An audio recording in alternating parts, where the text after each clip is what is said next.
Thank you for joining us here on the Neutral Zone. I am Phil Milani, joined as always by my partner in crime, my esteemed colleague. Look, the best way to describe this person is my everything, okay? If we're just being real, it's my everything. It's at Aric DiLalla. I mean, they try to say that it's not, but it is. Yeah, they try. So it's great to be with you. It is great to be with you. Once again, we are missing Ben Swanson. I told him, look, this isn't Monday. This is the Thursday show. Yep. And he was like, look, I'm stuck in Mexico still. This is 3 in a row, isn't it? Yeah. Yes. That's a streak. Yeah. That 3 is a streak. 3 is a streak. Some people say 1 is a streak, but 3 is actually a streak. Swanson hasn't missed 3 shows in a row since weeks 1 through 3 of the 2021 season. Yeah. Of course, that was the last time the Broncos won 3 games in a row. Coincidence. That's interesting. Maybe. Aric, did you know that since that time, weeks 1 through 3 of the 2021 season, only the Bears and Texans and Broncos have not done it since then? Three games in a row. Winning 3 games in a row. Bears, Texans, and Broncos are the only ones who haven't done it since then. Makes sense. That's kind of crazy to think about, huh? It is crazy. But they got a chance now. They got a chance now. Yeah, this is sort of a big one, huh? Good teams win games in a row. And winning can be a little contagious, I think, Aric. That's right. Once you get a little taste, you get a little taste, you're like, I kind of want some more of those. Yeah. You kind of think about it this way. It's sort of like a cocktail hour, okay? All 32 NFL teams are out there. Yep. They're hanging out and they're just having a nice time. And that little tray comes by. Maybe it's like a little shrimp cocktail. Maybe it's a little bacon wrapped scallop or something like that, right? Yeah, a date. And then they're like, "Oh, would you like one of these?" And you're like, "Yeah, that sounds nice." You have a taste, and then you're like, "That was really good." Where did that person go? Oh, yeah. Sometimes it's hard to find that person again. You're like, "Where's the shrimp person?" And then if they come back around again, boom, you get another one. And you're like, "Ooh, this is kind of good." Yeah, Swanson is a shrimp person.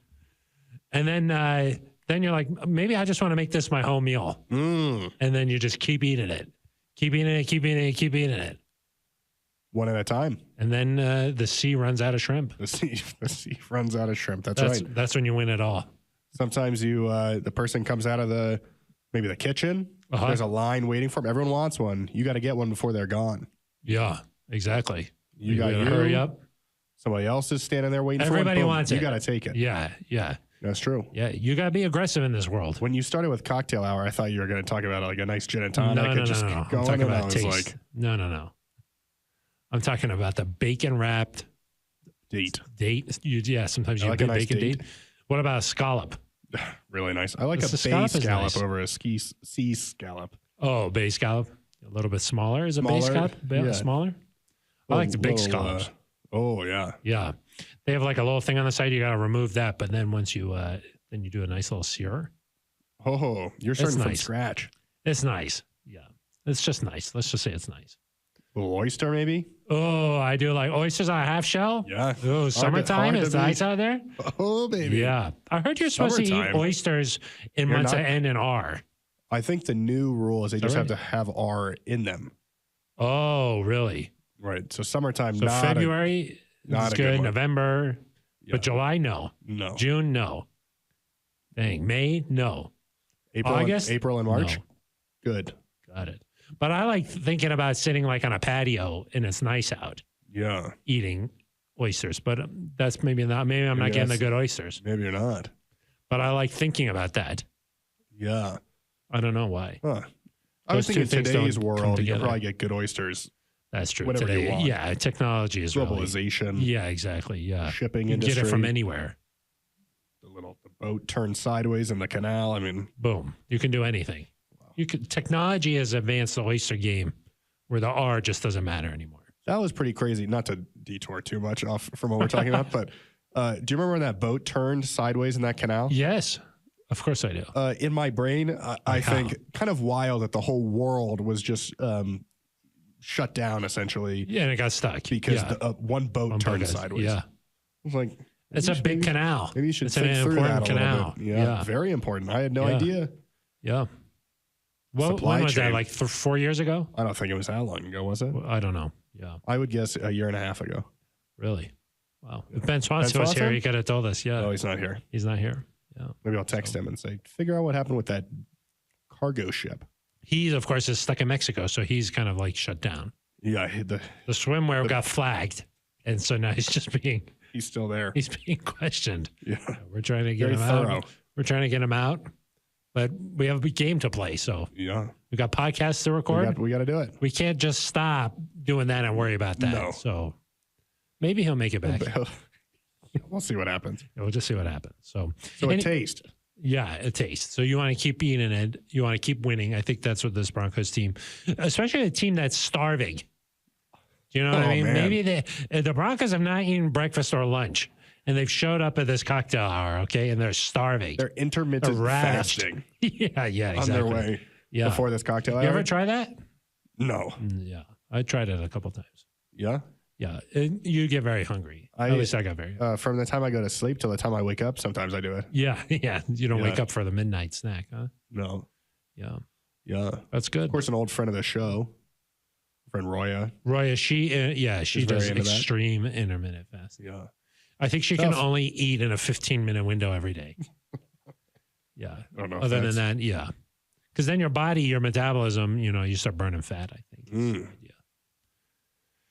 Because you go in, but then if you don't do it right, your body kind of goes into survival mode, I think. Here, I mean, here at the headquarters, I try to only go 15 minutes without eating something. Exactly. Without a snack. Exactly.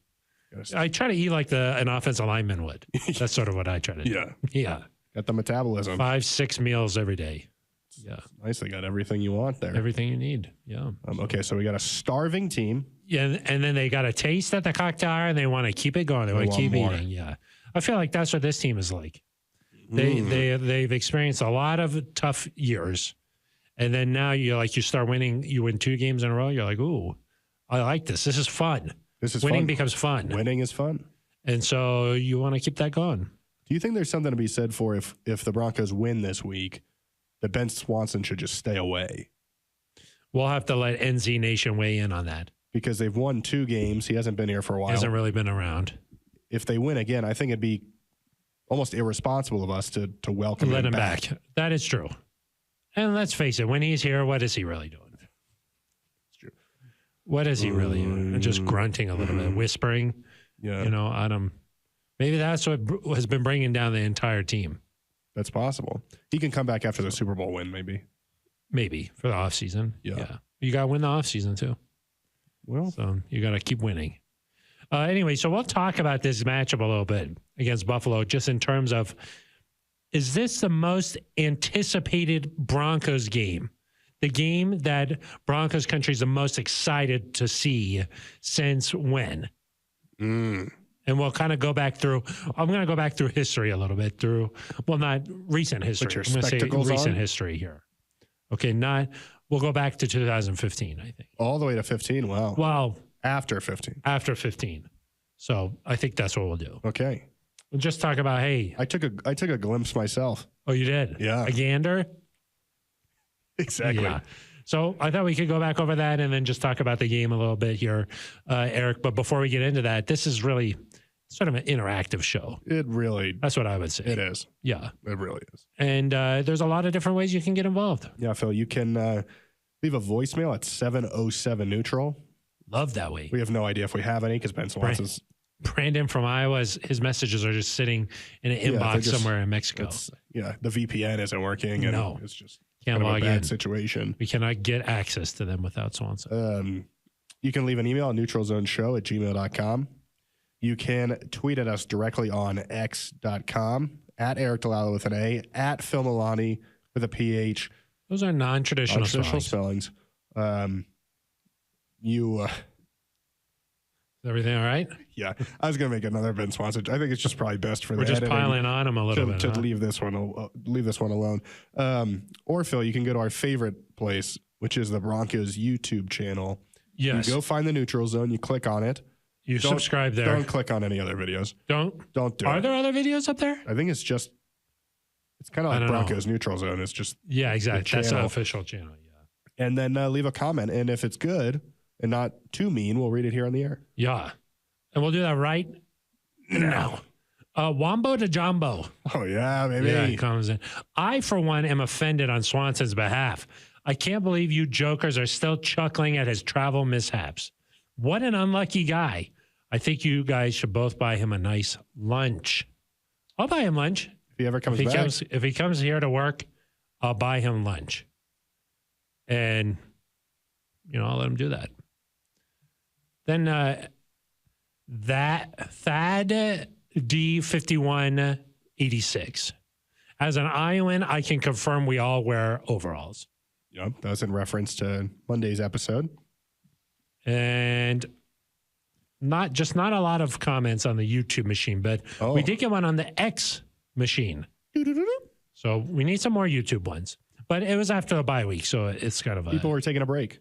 Our friend Michael Carmelini, okay, he's been reviewing some Broncos podcasts on the X machine. Broncos cats. Okay, cats, yeah. Cat, he'll always get you. Let's just be real about it. And so he did the neutral zone. Okay, he calls this a hashtag Broncos Top 20 podcast.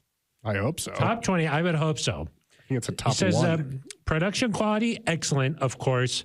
This is from the team site, so the hosts are going to be rightfully very supportive of the team. It's the neutral zone. Sometimes the audio even works. Sometimes audio works. Sometimes it sounds nice. Sometimes? He says supportive of the team, but it's really neutral zone. Yeah, neutral. That's it. It's right in the name of the show. He says both of these guys have great voices for radio. Thank you very much. What about our faces? Yeah, well, he didn't mention the haircuts. I think he was listening in the car. Oh, got it. So, of course, you don't watch in the car? Just tape my phone up there. And we have haircuts for radio. Wow. I don't know what that means, but it's true. They're nice. That's mean. You want to watch? Oh, you want to watch for podcasts? I should say for podcasts. Yeah. Sorry. They say, and then he says it's pretty entertaining show, but that's not to say they don't know football because they obviously do. Thank you very much. That's a stretch. Let's just say it's a stretch for me. Okay. All right. Michael says, they just spent 5 minutes talking about overalls. We just brought that back. So that's sort of what this show's about. Wait till he gets to the part about the shrimp. He goes, talking about overalls will get you suspended. See, now that's a joke. That's funny. That's good. I like that, Michael. That was really good. And then he goes, I think someone should listen to the show at least 4 times before making up their mind. They have a good dynamic and rapport, but sometimes it's hard to see where their conversations are going. Agreed. That's spot on. I think that's spot 40 on. 40 times? Did he say 40? No, he said 4. 4 times. I would do 3, 4. I would do 40. I would do 40. That's me. At least. He kind of says it's kind of like Johnny Carson and Ed McMahon. That's all way before your time. Yeah, who? Yeah, Johnny Carson. He put a comment before, in between Johnny Carson. I think that was just a typo. But that's okay. Said that was a 30-minute podcast. Very solid entertainment value. They're somewhere on the list. He hasn't ranked them yet. Somewhere. Oh, so he's just gone through. He's just going through them. Probably number one, right? I would think so. I will say that was very nice. That was nice. To put us Thank on you the very podcast. much, Michael. He just ranked his top 20 Broncos media personalities. He did? Yeah, we were not on the list. What? Huh? I didn't see that. This guy's been ranking, huh? He's been doing the rankings. 20? Yeah. Oh my word! It includes some, I think, like some fan. Like, is Adam Schefter on there or no? No. Oh, got it. Because I can't compete with that. Yeah, maybe we talk offline about who's on it. Oh, got it. Okay, yeah. Is the cat on there? I don't think so. Okay, good. Wow. Well, thank you, Michael. That was a nice review. Yeah, maybe we're 21 and 22 on the other one. Exactly. I'll say this. It's because he's ranking 20 podcasts, Aric. That's a lot. There's a lot of Broncos content out there. Oh, my gosh. So if we just talked about the same old stuff that everybody else is talking about, why would you listen? Oh, my gosh. Why would you listen? Yeah, it's not fun. The true media, the stats. It's not fun. No. Yeah. You need a little. You need some. We're a family here. Exactly. You want to laugh. Yeah. You want to cry. Exactly. You want to be merry. Yes. Do you cheer at all or no? Not in the press box. No, that's true. No. So thank you very much for that. That was a nice We don't get much on X. Nope. But that was a nice one. So thank you very much. Thank you, Michael. From your 21st and 22nd ranked media personalities. Yeah. We appreciate That's definitely where I don't see any other options, really. No. Maybe he just forgot. Maybe he was like, it was so obvious that they're part of the list. -1 and -2. Too far. Or too 0. far up the list. Yeah. Did he do a 0 or no? Probably not. Probably not. Everybody sleeps on the 0. Yeah. All right. Well, should we get into our most anticipated game look back, look ahead kind of topic? Yeah, let's do it. It's really our most important topic. It is. So, Aric, the Broncos, they have a chance to do something that they have not done since 2007, and that's go to Buffalo and get a W. Marshawn Lynch was a rookie that year, just to kind of give you a little bit of perspective. Yeah. Yeah. 2007. It's a tough place to play. Lossman, I believe, was the quarterback. You don't just go to Orchard Park and get a W. No. I'll say that. That was week 1 of the 2007 season. Oh, my gosh. Our dear friend Ryan Harris, also a rookie. Wow. He was inactive that game, but he was a rookie. So, yeah, it's a tough place to play. You kind of feel like you're going into the middle of nowhere. Yeah. You know what I mean? Beautiful. You drive through the houses. It's very beautiful. It's very nice. You go up to Niagara a little bit. It's like you're kind of like just driving through your grandmother's neighborhood. You're on your way to Nana's house, and then you boom, stadium. Yeah, and it's a tough place to play. And then you're like, oh, it's 6 a.m. Why are there people jumping through tables? Why is everybody on fire? Yeah, yeah. That's what you're kind of wondering. It's cool. It is cool. It's different and cool. You're next to Niagara, but it's no honeymoon. No. See what I did there? Not really. Some people go to Niagara for their honeymoon. Oh. I think. Or maybe you get married there. You can do all kinds of different things. The office? Niagara. Yeah. You go over the side in a barrel. Yeah. Some people do that too. I hear Ben Swanson's thinking about it if he gets back. Yeah, we'll see. Just a little barrel. Yeah, a little small barrel for a little fella. Phil, I don't know if you knew this. I was just on the bye week. I was in Tuscaloosa, Alabama. Oh, really? You went down to Bama? I went down. Advanced scouting a little bit? Yep, yeah. Just in case the Broncos have to play them. Yeah. Oh, well, maybe you're just looking ahead to some potential draft picks, maybe? Oh, yeah. Could do that, too. But the tailgating scene there, really tremendous. It was nice? Really tremendous. Oh. And I was thinking about, because I've never been to a Broncos. Well, I've been to one Broncos game as a fan. It was a preseason game before I worked here. Never been to a regular season game, but a college tailgate scene is just very different than... A little different. Is it on campus there or no? It's just on campus, kind of a little main street down there. It's just very different than most NFL places. A lot of NFL teams, it's not the same tailgating scene.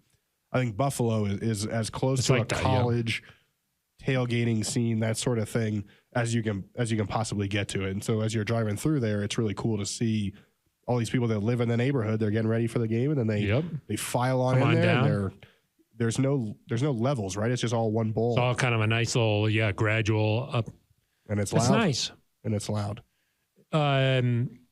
It's a tough place to play. I mean, and they've got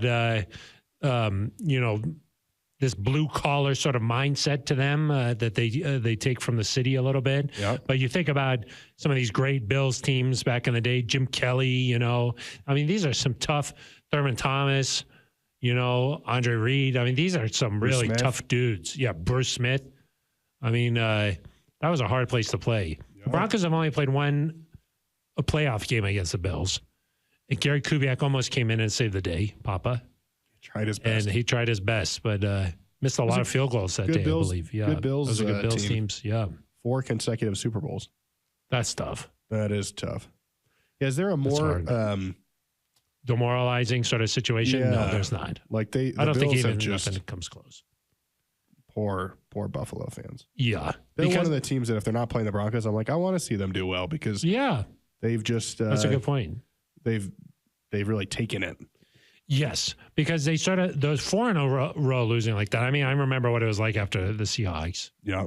I remember what it was like when John couldn't win one for a long time.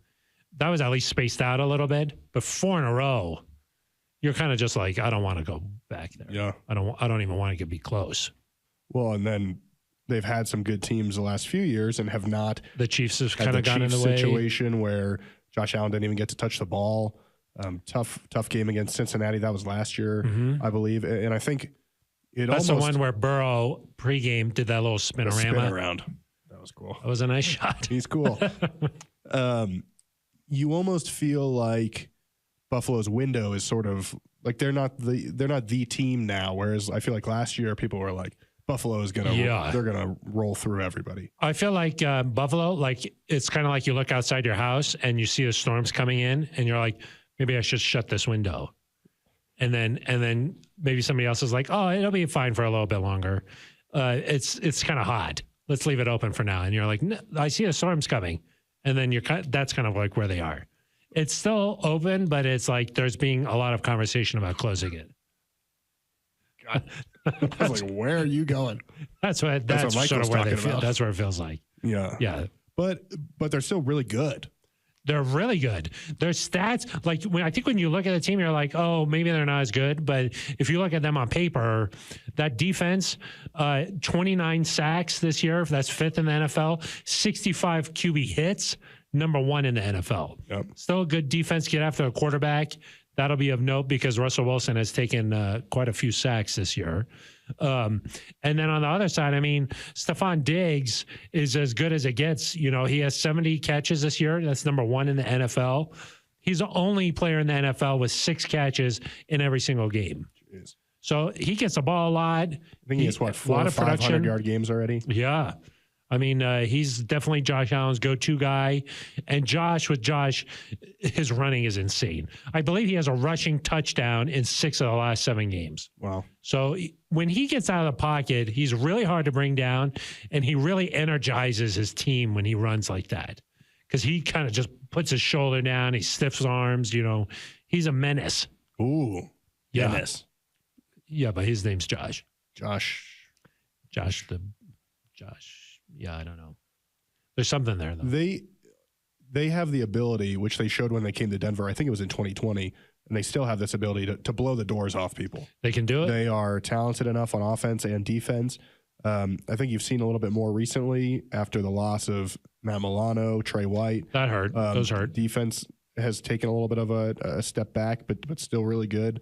But they sometimes find themselves in these games where Josh Allen will throw a pick. I think the Bills have not had an interception in the last 5 or 6 games defensively. Oh, yeah. And so if the Broncos play a clean game and they'll be right there, and maybe you force Josh Allen into a mistake or two, maybe you got a chance to keep this one close, try to win at the end. Yeah. But this is, and I said it before, there is this sentiment nationwide that maybe they're not kind of in that upper echelon. And we talked, I think, Monday, Phil, of who's in that tier right now in the top AFC. Tier. And, talk about Baltimore, Kansas City. I don't know if right now maybe even, is Jacksonville in that? I don't know. But I don't think a lot of people would put Buffalo in that right now. Yeah, but they're more than talented enough to be that team. And we've seen it over the last few years. And playoffs are the expectations there. And I think they're sitting at 4-3, 5-3. Yeah, it's going to be a little bit close for them, but yes. They've got a tough schedule coming up. They're going to be desperate to win this one, just as the Broncos are. Oh, most definitely. Especially they're going back home. I believe, don't hold me to this, but no, you can hold me to it. Josh Allen has the best record following a loss of any quarterback during the Super Bowl era. Best winning percentage, yeah. Winning percentage, yeah. So even better than, I think Joe Montana is number 2. Josh Allen is number 1. I think he's only lost back-to-back games 5 times. Wow. In his entire career. So there's something to be said for that. Surprising that Mahomes is not up there. Yeah. Maybe he doesn't meet the maybe they don't lose enough to that's true. Get the win part of it up. That's probably true. Yeah. So you have to have lost more than 10 times to I don't know. Yeah. Yeah. I think our old friend Andrew Luck is on that list too. He is, Andy. Yeah. Drew Andrew Luck. Oh God, I got it. Uck. Yeah. So, there's a lot riding on this game for Buffalo. There's a lot for the Broncos. These two coaches know each other very well. It's a Sean showdown. Ooh. Eric, yeah. Peyton is 7-6 all time against McDermott, and that's as a head coach and coordinator. Yep. Of course, they battled each other often. Sean Payton, the head coach in New Orleans, McDermott, the defensive coordinator for the Carolina Panthers. I think 5-5. 5-5 during that period there. But I will say Sean Payton offenses against McDermott defenses have averaged almost 30 points a game. Wow. So there is some success there. Except the last time they played. I don't know what you're talking about. Okay. Yeah. But I will say 7-6 all time. That just means that these guys really know each other. They know their tendencies. I'm sure if the Broncos are facing a 3rd and long, McDermott kind of has an idea of like what Sean Payton likes to do, and vice versa. Hey, we're in the red zone. Here's what McDermott likes to do. These kind of things. Coaches have tendencies that build up over years. This is just sort of natural human nature is to have these tendencies. You like what you like. You know what I mean? It's kind of like if I'm walking by some place and there's a burrito opportunity, I think most people who know me know that that's what I'm going to be leaning toward. Yep. It's just human nature. You know what I mean? What do you do if there's a little plate of shrimp and then a burrito place? Oh, my God. Real tough pickle. Yeah. That's when you really don't know what's happening. Oh, that's what you want to be. Yeah, you got to do a self-scout. Yeah. What do they think I'm going to do right now? Exactly. Boom. Exactly. Do the opposite. Exactly. Yeah. Makes you think a little bit. But I think that they just have tendencies. And so these two guys know each other, which should make this an interesting game. Oh, I think it'll be a fun one. And it is a big opportunity for Denver. I was looking today, Phil, 3-5 teams, 10% of the time they make the playoffs. Ooh. If you go to 4-5, that chance jumps up to about 17%. So we got 7% on the line and here. It goes down. I mean, everyone the rest of the way, basically because Swings of it. how the Broncos started, they're all big games. And you can probably only afford to lose 2, maybe 3 if it all works out right the rest of the way. And stealing, we talked about, hey, do you have to steal some games now because of some of these you've lost?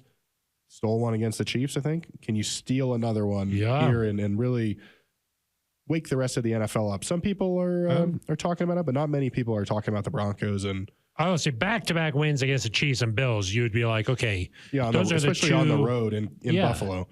Those are 2 of the best teams in the AFC the last several years here. Yeah. So if you can get that done. That'd be great. You're feeling good. I think you're feeling good. So I think that we're all excited for this game, Eric. We wanted to get it going. It's prime time. Vaughn. We haven't talked about Vaughn. Von Miller is going to be out there. I don't think he's all right. I think he's still sort of working his way back. Yeah. He has not had much production this year. Well, let's not. Vaughn's great, obviously. I think still scares you. Would you say greatest defensive player in franchise? I mean, he's right there in the conversation. In Broncos history? Yeah. Well, I mean, he's an all-time sack leader, right? Yeah. And then I think that it's probably him or Champ, right? Yeah, and Vaughn's production in the Super Bowl really sort of makes you sort of lean that direction here. In terms of just what you meant to an organization and what you sort of stand for and everything, I would say Von Miller is probably above. So we know how good he is. At some point he'll come back here and be honored and all that. Let's not have like the 3-sack resurgence against your old team storyline. I don't like that. I saw Vaughn at the Hall of Fame this year. Yeah. I said, "Hey, how's it going? What's going on?" And he said, "I'll see you on Monday night." And he said, "I've had that already circled on my calendar." Yikes. This has been something on his mind for a long time. And I think that if you're familiar with Von Miller, you know that he's capable of saying, I'm going to go crazy this game and watch what happens. So he's capable of it. I just don't know if he's fully healthy and ready to rock just because he's played the last couple of games, but he hasn't had that sort of production. So, but I think knowing that it's Von Miller is enough that you have to be alert to this. Yeah. So, and last year for Buffalo, after Von got hurt, that really sort of impacted their season moving forward. So he still is more than capable of wrecking havoc. Yeah. Maybe just do it next week. Next week. Don't do it be this nice. week. Yeah. Say, hey, I like Mike McGlinchey. That's my friend. Yeah. Garrett Bowles. Garrett Bowles? Brother? That's his brother. They're pretty much brothers, right? Yeah. So, yes, there's a little bit of a Von Miller impact here. Maybe he's like, they release Brandon McManus, I'm going to get revenge. Oh, yeah, because they're like really like brothers. Really brothers. I believe McManus is his kid's godfather. I think so. One of his kids. Yeah, so they're very close. But I think that Von is still close with a lot of guys on his team. Oh, yeah, Justin Simmons. Yeah. After they beat the Chiefs, he said, like, hey, congrats, guys. Yeah. So we like Von. Yes, of course. This is not like we hate this guy. Let's go kill him. On the field. On the field. Yeah. But I will say Von did tell me that he's had this game circled. So he didn't even need the 2 Broncos victories heading into this one to be excited. He was already locked in for this one. So it got us thinking, Eric. It certainly got you thinking. I think. You know, the whole factory upstairs got going, fired it up, you know. And we were thinking, okay, what have been some of the more highly anticipated games for the Broncos in recent history here? Okay. So I thought maybe we'd go back the last, 7 years or so. Can we get in the time machine? We can go in the time machine and just talk about where this game ranks in terms of just your overall excitement level and anticipation. Okay. What do you got for me? So I think last year, probably the most anticipated game was that Seahawks game. Yeah. I don't know if it was necessarily due to like excitement about like where the Broncos were and like what was going to happen. It was mostly, hey, this is Russell Wilson's first game in a Broncos uniform, and he happens to be going back to Seattle. I think everybody was excited to see that. Yeah, that was more of an unknown of what's going to happen here. Yes. I think there was a sense of you can't lose this game. Yes. It was kind of like a very specific sort of anticipation. Right. You know? I don't know if it was necessarily specific to Russ. Exactly. Yeah. But also for the Broncos overall, because it was like there's a new head coach. You got Russ here. Like, are the Broncos like officially back? Are they going to just like explode out of the gate here? And so that one did not go according to plan. No. Then I went back the previous year. Okay, Eric, the Broncos had started 3-0. They returned home to face the Ravens. There was some anticipation for that game. You know, the Ravens are a good team. Lamar Jackson in that one. But the Broncos fell in that contest 23-7. Yeah, I think that was a game where the first 3 teams you played were not great football teams. And that was a chance to see, hey, how does this team stack up against some of a team that's better, you know? Javonte Williams had that big run. Remember he was like breaking all those tackles and Humphrey, pushing them. He needed a ride to school or something. Yeah, exactly. He hopped on. Come on. Hopped on the wheels on the bus. Yeah. They went round and round that day. They did. Yes, but the Broncos lost. There was some spice to that one. Yeah. At the end. Oh, yeah, exactly. With the running. They didn't. Vic Fangio, our friend, was not too pleased. He knows how they do things over there. He was not pleased with. That's tremendous. Yeah. But that was a pretty good Broncos team, Eric, that 21 season. They got things.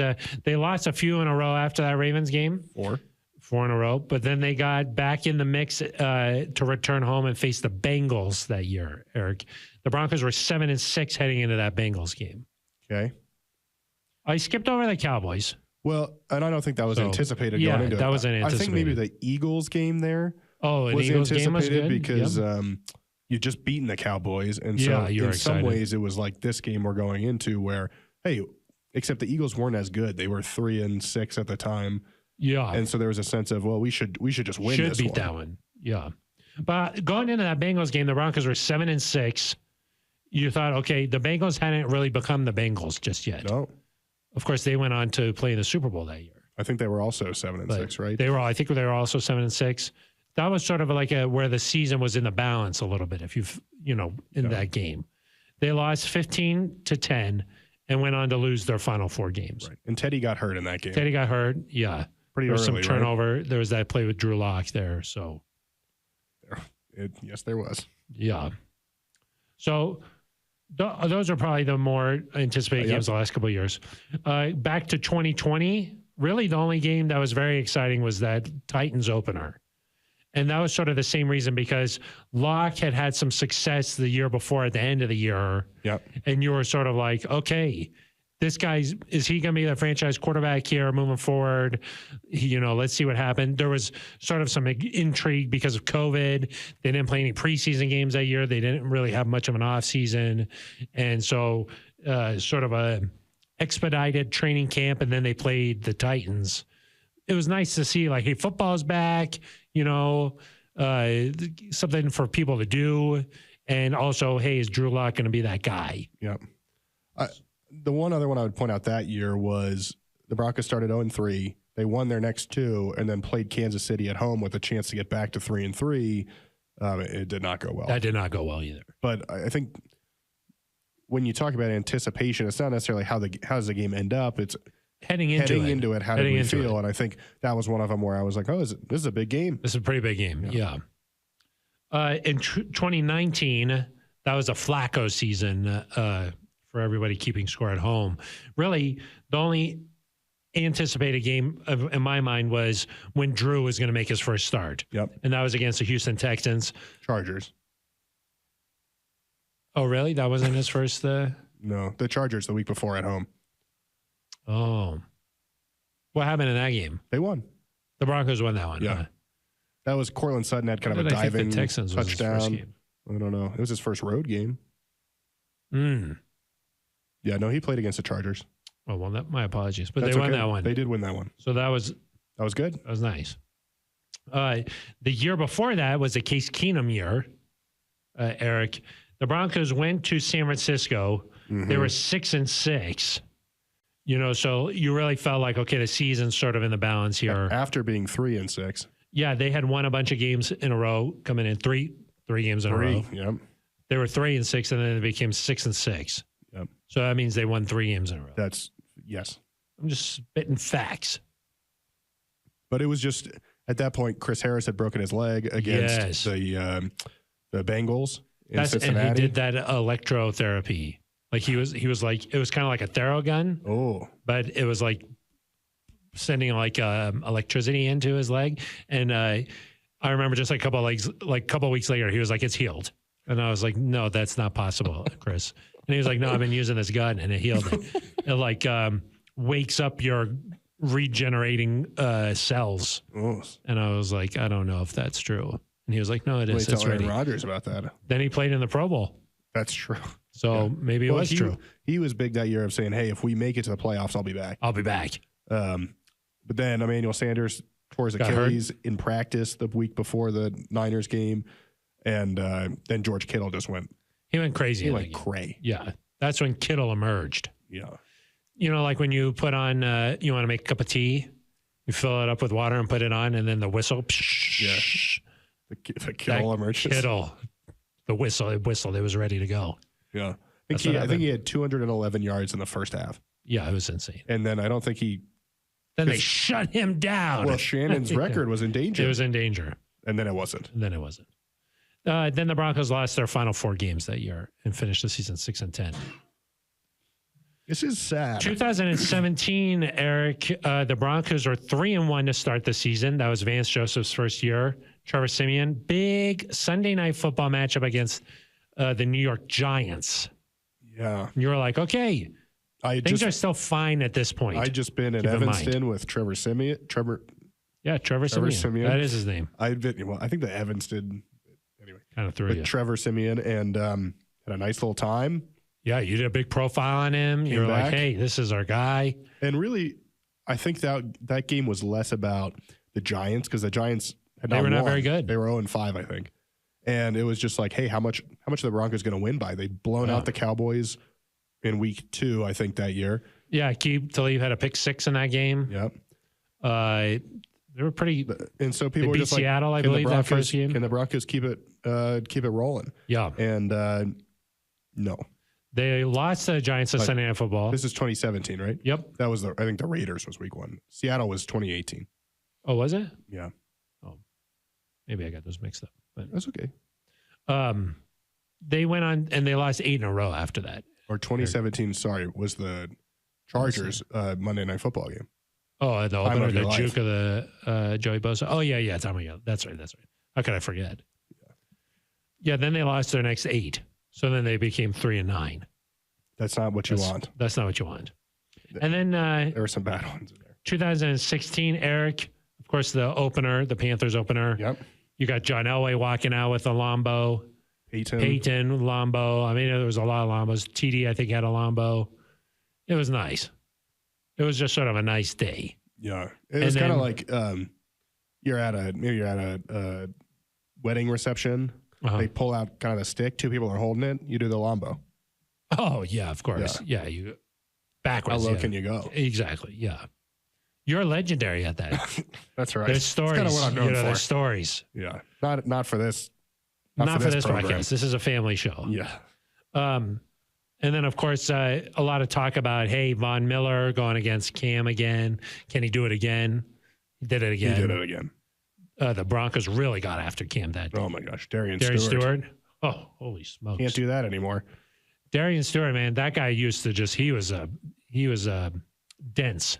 Yeah. You know, he could hit. I remember when D. Stu first came to Denver, and I was like, oh, what's your role going to be like on the team? Like, what you're going to try and compete for a spot? And he was like, no, I'm the starter. And I didn't know much about D. Stu at this time, you know, and he was like, what are you talking about? I'm the starter. And I was like, oh, okay, like, we'll see, I guess. And then, of course, he was a starter. He was a starter, and the Broncos won the Super Bowl. Pretty nice. Yeah, it was nice. So that Panthers opener, Graham Gano good. Yep. Doinked it off the post, and the Broncos won. Elation, really. Yeah. It was just it was awesome. And that was still a pretty good Broncos team that year. They were 7-3 going into a matchup with the Chiefs, Sunday Night Football, Aric. And the Broncos lost that one 30-27 in overtime. Yeah, that was tough. There was a lot of anticipation for that one as well. Yes. 7-3. You're like, okay, this team's going back to the playoffs. Everything was going fine. And then they lost that one. Yeah. Benny Fowler could have gone down. The advanced analytic people would tell you that would have won a game there. And then McManus tried to do a long one. Yeah. And after the game, he was like, what do you want me to do? I kicked the dirt. I said, don't do that. That's what I said. I said, don't do that. What I'll say, Phil, is we just talked about a lot of anticipated games, right? The Broncos won maybe one of those. They won the Chargers one for Drew. Yeah. That wasn't some of the anticipation is due to different circumstances. So, like, it does sound like, though, the games where the Broncos have had some success, the season's sort of like in the balance, and their anticipation for the team overall and what direction it could go in moving forward, they've lost those ones. Yeah. And I think that's part of becoming a good team and a competitive team is when you face these opportunities. And this kind of goes back to what Sean Payton said. I think it was after the Chiefs game. Hey, we're going to play in bigger games than this. Yeah. And I think he meant the next one. Well, to some degree, it's true because you beat the Chiefs. This now becomes a bigger game. Of course. If you win this week, then playing Minnesota on Sunday Night Football becomes a bigger game because you can keep it going and you keep that momentum going. And so if the Broncos are going to get back to the playoffs and back, you know, at some point when they turn this around, it's about facing these anticipated matchups, these big games, and then going out there and doing it and not just putting yourself in. It's one thing to put yourself in position to play a big game. It's another thing to go out there and win it. And so there's a lot of anticipation this week. It'd be great to go out there and be competitive. But really what you want to see is them go out there and prove to everybody, hey, that wasn't a fluke. That wasn't a one-time thing. We're not just here to compete and have moral victories. Go win the football game. Go give them that work. Yeah. Except really give them the work. Yeah, not the Tyreek way. Not the Tyreek one. No.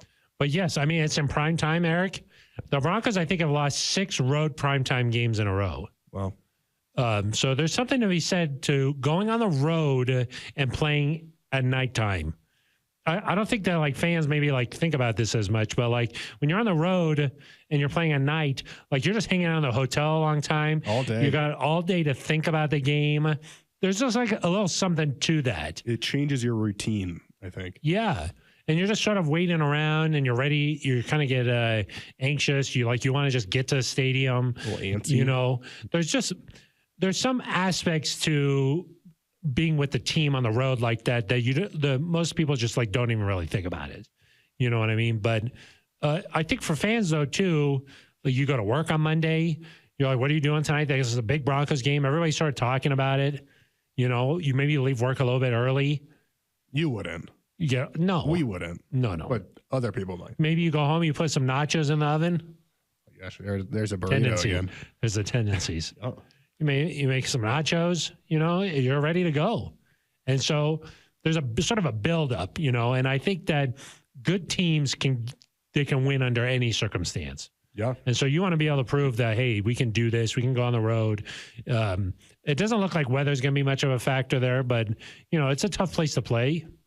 And I think that if you can get a win here, it would very much send a statement. I think in prime time, a lot of the time, can you, especially if you're the road team, the underdog, can you survive that initial wave of emotion? Yeah. And can you, you know, the Bills are going to be jacked up. They're going to be at home. They're going to want this win. Can you get through the first quarter where it's close? You get more jacked up. Yeah. Who's the most jacked up? Like you see, you know, you let them get a 3-and-out to start the game. The defense is going crazy. The fans are going wild. And then, you know, if the offense goes out and scores points and boom, just like that, you're down 7-0. That plays to the environment. It plays to the crowd. We've seen the Broncos have a lot of success with opening drive scores. I think 5 out of 8 games they've scored a touchdown. That's huge.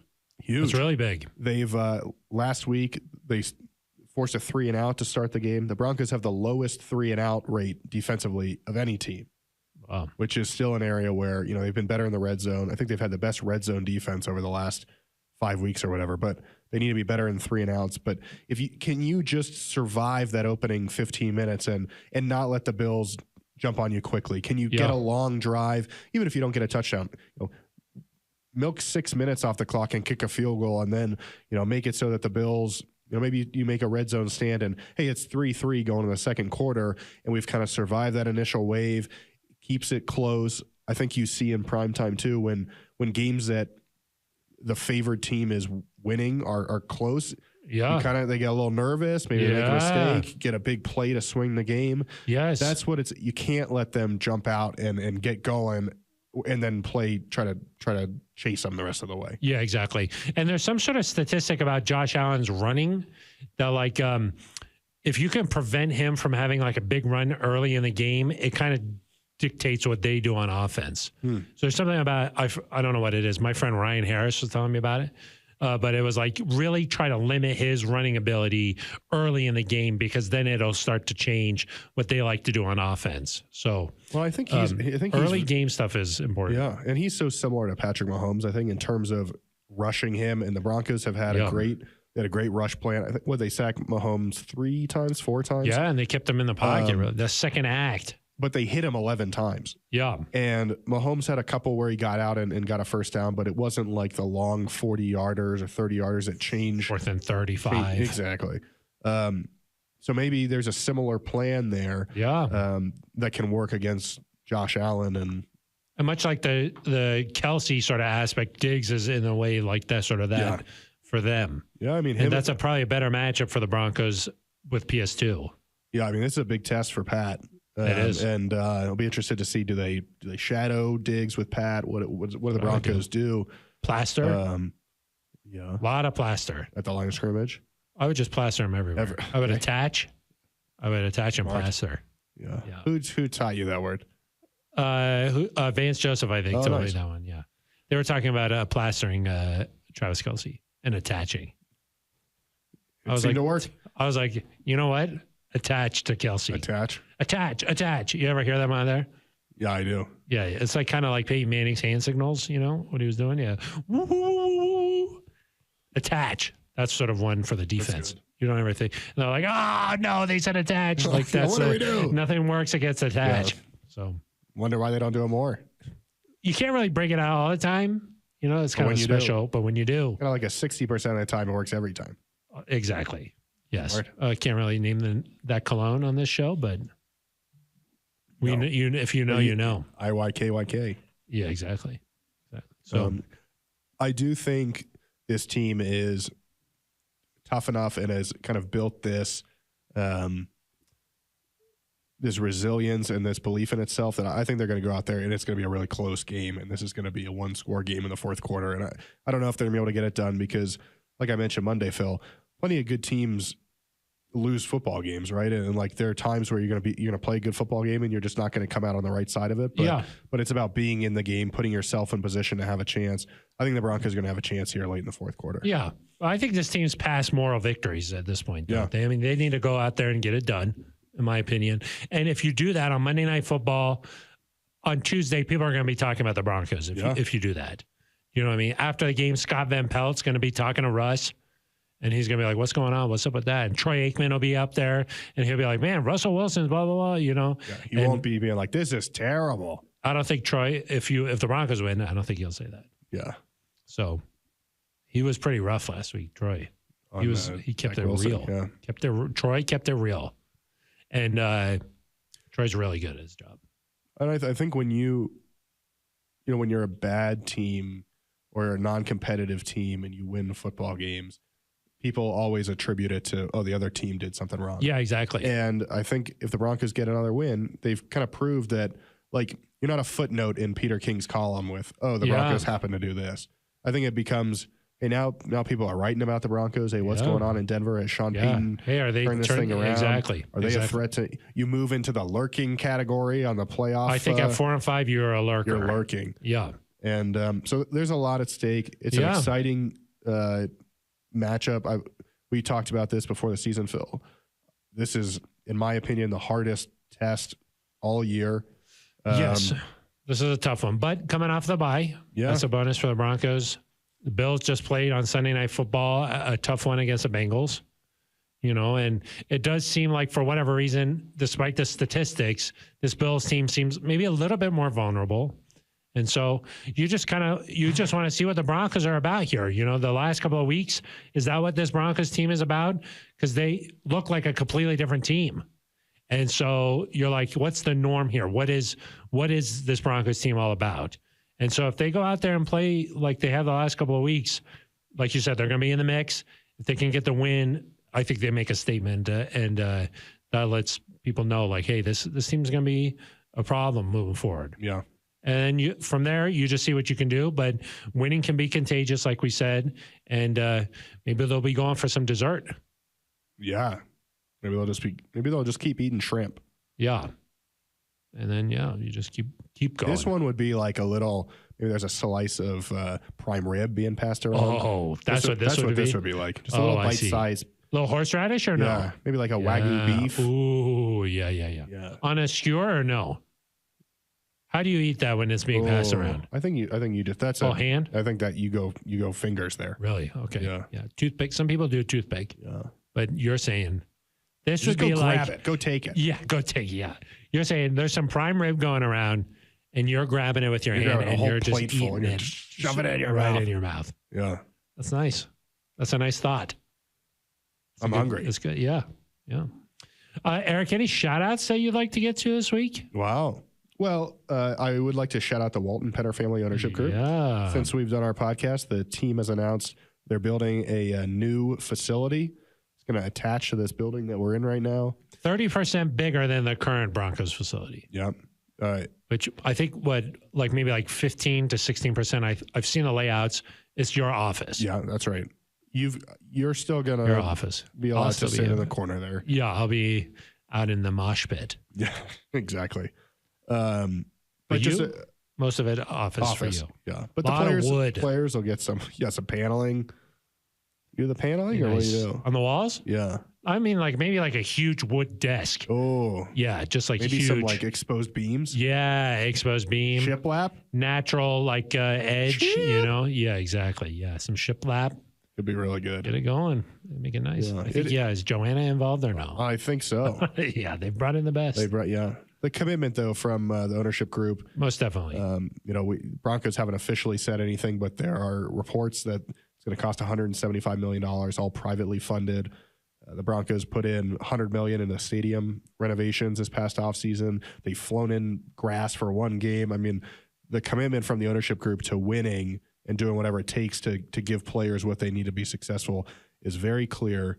And it's nice to see that because not everywhere is like that. No, of course not. And I think that when you make the commitment to the facility, it sort of sends a message to the players too. It's like, hey, we're about to really invest in your day-to-day.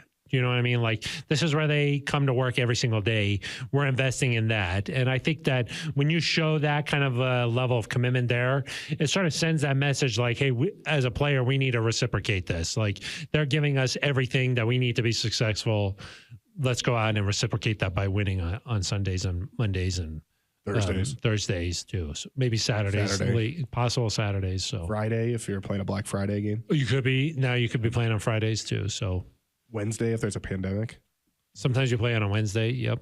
Yeah, exactly. So knock on wood that we don't do that. Let's not do that. Let's not have another one of those. But yeah, I think that it's really cool. And I know that the players' day and like their flow through the building was a big priority here, was a major focus.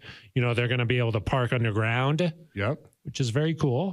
Kind of like the Bat Cave. You kind of want to go in. I heard that's going to be kind of just like a little like hidden. You know, it's sort of like press a button. There's like shrubs and stuff and everything under it, and you're like, what is that? And right eye scan, a retina scan. Exactly. You go fly right into there. But then, you know, right now they kind of have to walk a little bit, which doesn't sound like a big deal, but it can be sometimes a big deal for the player, you know, where you're going from like the locker room to the weight room to the field house, you know, and snowy sometimes, snowing icy, out there, dangerous. Yeah, there's just a lot that, look, it's still nice. Yeah. But this is going to be state of the art type of deal here, and it's going to be really nice. Yeah, so, I'm excited to. Fuel bar is going to be insane. You can get your post-workout smoothies, Aric. Yep, it's hot cocoa. Awesome. I think there's going to be a whole hot cocoa station. Yeah, like a whole. I think one person's job is going to be just making hot cocos. So even in the summertime, the weight room is going to be. They're going to have enough weights for you to finally bench. Thank goodness. Yeah. I've been having to do one arm at a time. It's been hard for you. But I'm excited. Don't get me started on squatting. No, gosh, they haven't invented it. They haven't invented it yet. Yeah. NASA is working on it. The bar can't handle it. Yeah, exactly. Yeah. A new material. They're going to have to come up with it. Yeah, they're working on it. Working on it with the offense. No more bending. Yeah, so, but I'm very excited to see what this thing looks like. For sure. Colorado feel to it. Yeah, it kind of looks like a little bit of maybe like a chateau or a ski lodge or something. Après ski. Yeah. But that's where you work. Yeah. Who cares? It's kind of nice. It's still après work. Mezzanine. Yeah, a little mezzanine level. Outdoor. Yeah. Cool. And also about 70 employees are going to be coming. I think so, yeah. Down here. So the whole staff will be all together. Synergy. So, synergy. That's big. It's a nice word. So yes, shout out to them, of course. And any other shout outs. Our friend Liz Gerald's. Of course, doing some nice work in the community. Some STEM stuff going on this week. Yeah. You love to see STEM going. Yes, you really do. Yeah. It's nice. Been a big emphasis. Pat Surtain just did a community event of his own, STEM focused as well. I saw he was running around on a field with a parachute behind him. I saw that. I think that was Pat Surtain. That was Justin Simmons. Oh, that was Justin Simmons. I'm sorry. Yeah. I got those two mixed up. Different DB. Different all world secondary different DBs. Yeah. Sorry. So PS2 did do a STEM thing. Yes, I saw that. Last week. Yeah. He was like judging because somebody was going to get a Shark Tank. Yeah, exactly. A surprise room or miracle room or something. Got it. Innovation room. Yeah. And there was like a grant or some sort of a funding that was going to be involved in that. So that's kind of cool. That's very cool. So shout out to Liz Gerald for all of that. Anybody else? I don't think so. Maybe Jokic. You could do it. I forgot it. Yeah. Big win against the Warriors. Jokic did not play his best game, Aric, but he still dropped 35. Wow. It's just kind of like even his bad games are good. That's good. Yeah. That's how you know. So that is. And then after a game earlier in the week, he sat down at the podium, Aric, and he was like, he pretended to ask. He like answered all the questions, but there were no questions. He was just like was going through. I liked that. Did you think that was funny? I think that was some humor. We should do that here. It would help speed things along a little bit and eliminate some of the bad ones. Yeah, exactly. Yeah, and then afterward, he was like, "Is there anything else? Do you have anything else?" That was kind of nice. Yeah, it was good. It was a nice moment. I thought it was funny. I like seeing some of the humor. Yeah, it's good. It is good. So, no more questions to be answered. I don't think so. Yeah. So, and same with this podcast. That's right. So maybe Ben Swanson will be back next week. Maybe we'll see everybody on Tuesday. I think that his mind also, I heard, this is like a rumor coming from Mexico, but that his mind was like kind of discombobulated seeing the images of the facility. Oh. Like he was like, were those painted? Were they not painted? Why didn't they use my... Yeah, exactly. There was some tension there. There was a lot of, he was like, I'm just hearing the reports. You're not saying it. I'm not saying it. I'm not reporting it. I'm just saying, I'm hearing some of those things. Yeah, that he was just discombobulated. Sort of like murmuring to himself. A murmur. Yeah, like just muttering. Yeah, he just didn't know what had happened. That explains a lot. Yeah, so. Well, hope to see him soon. Yes, agreed. Okay, that's going to do it for us. So we'll be back on Monday. No, Tuesday. Yeah. Oh, strike that. Tuesday. We'll just edit that out. Tuesday. All right. We'll be back then. Who knows what we're going to be talking about, Eric? Hopefully a big dub. Could be insane. Could be just screaming. Yeah. You'll be screaming. You'll be screaming for sure. Until then, for Aric DiLalla, I am Phil Milani. You've been listening to The Neutral Zone.